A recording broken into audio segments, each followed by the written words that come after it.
海螺哪个部位不能吃啊？这个是它的苦胆，把它摘掉啊。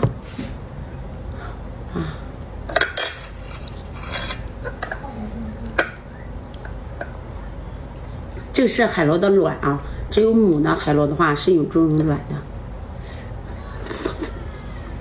企鹅肝啊，这是它的肺叶，把它摘掉，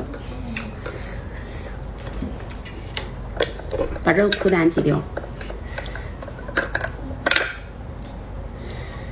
剩下的完整一个大肉都是可以吃的啊。